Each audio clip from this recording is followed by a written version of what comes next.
Morning children. कैसा आप सब? आशा करती हूँ कि आप सब ठीक होंगे।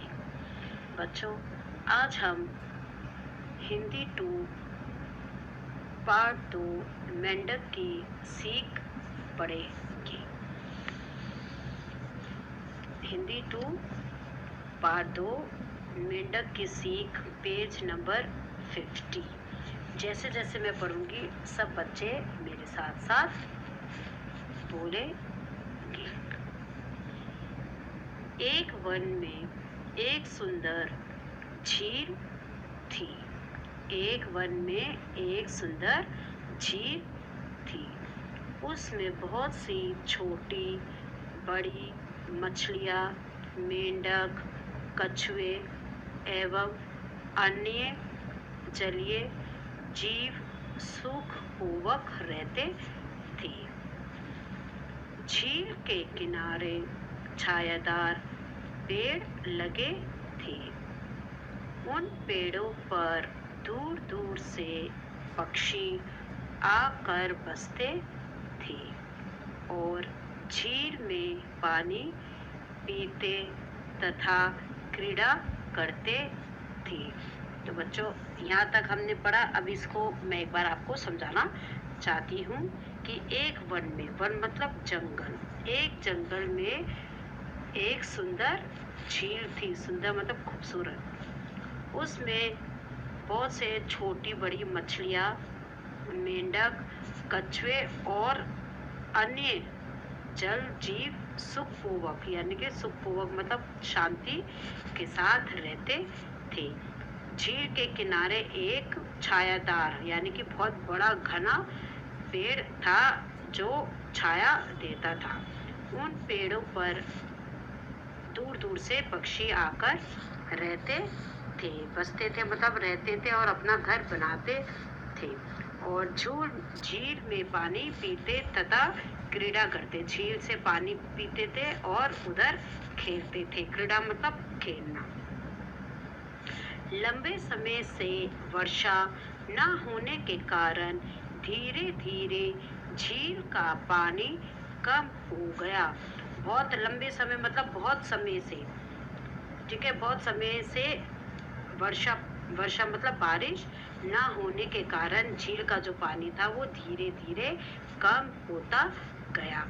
गर्मी के दिनों में झील का पानी जल्दी गर्म हो जाता था। जब गर्मी पड़ती थी तो सूरज की गर्मी से जो झील का पानी था वो जल्दी गर्म हो जाता था।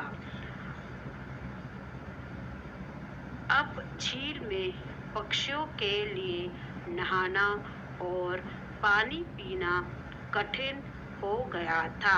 झील में पक्षियों के लिए, झील में ही पक्षी नहाते और पानी पीते, तो उनके लिए नहाना और पानी पीना कठिन यानी कि मुश्किल हो गया था।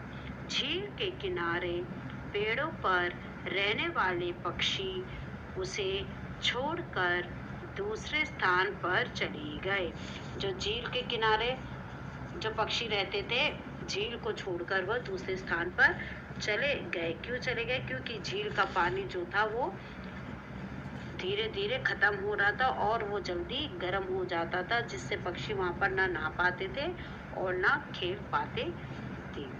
कुछ समय बाद झील के मेंढक और कछुए आदि भी झील छोड़कर जाने लगे। कुछ समय बाद, बहुत टाइम हो गया, वर्षा नहीं हुई, झील का पानी धीरे धीरे कम होता गया, तो कुछ समय बाद मेंढक और कछुआ भी झील छोड़कर जाने लगे। इनमें से एक बूढ़े मेंढक ने सभी से कहा, इनमें से एक जो सबसे बूढ़ा मेंढक था, उन्होंने सभी से क्या कहा, यह झील हम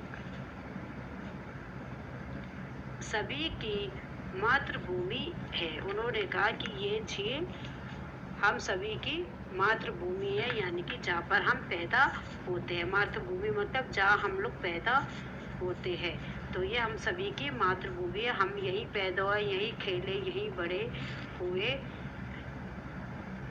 इसमें हम सभी ने जन्म लिया, पले बड़े, खेले कूदे और इसमें ही हमें आश्रय भी दिया, इसने ही हमें आश्रय भी दिया।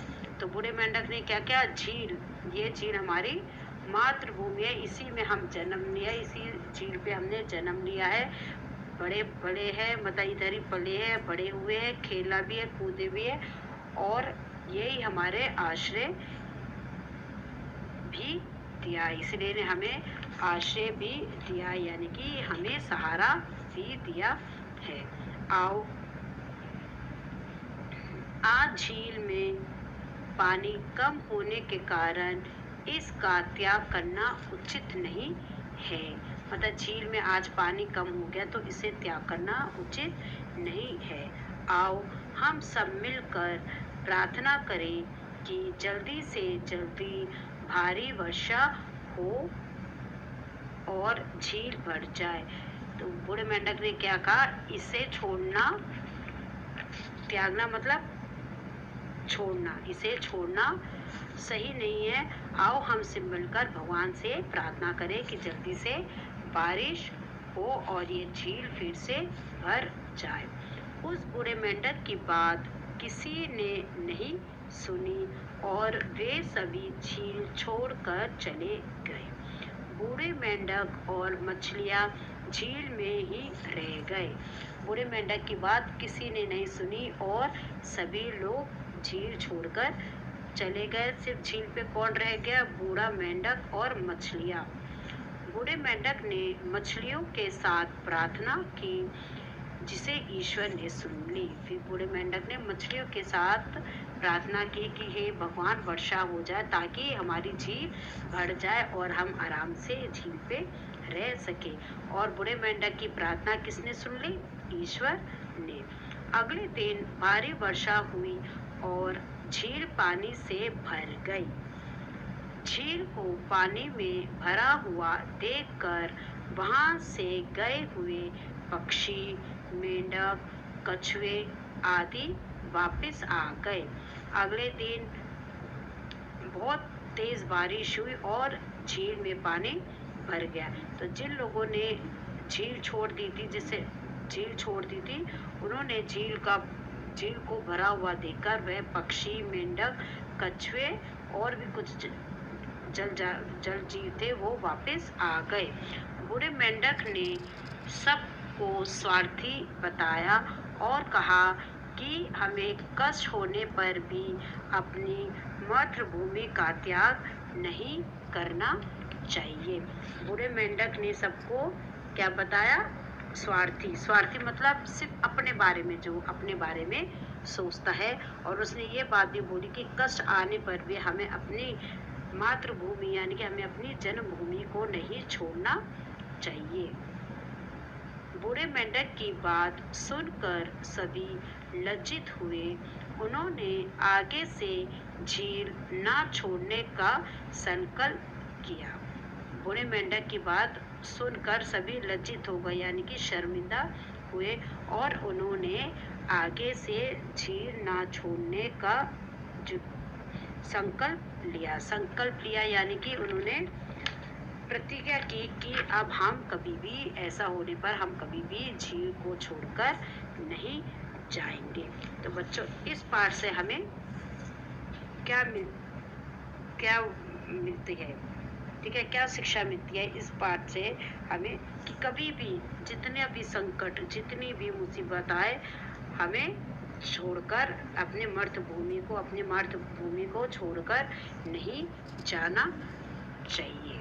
और देखो, भगवान से प्रार्थना करके एकदम जो उन्होंने भगवान से प्रार्थना करी और वर्षा हो गई और वो सारे जीव जंतु जो है खुशी खुशी उसी झील में आकर रहने लगे। तो बच्चों, इस पाठ को आप लोग 1-2 बार फिर पढ़ेंगे ध्यान से, अच्छे से, ताकि आपकी रीडिंग, आपके पढ़ना आपको अच्छा हो जाए और आपका उच्चारण भी सही हो जाए। खुश रहिए, अपना ध्यान रखिए। Thank you and have a nice day.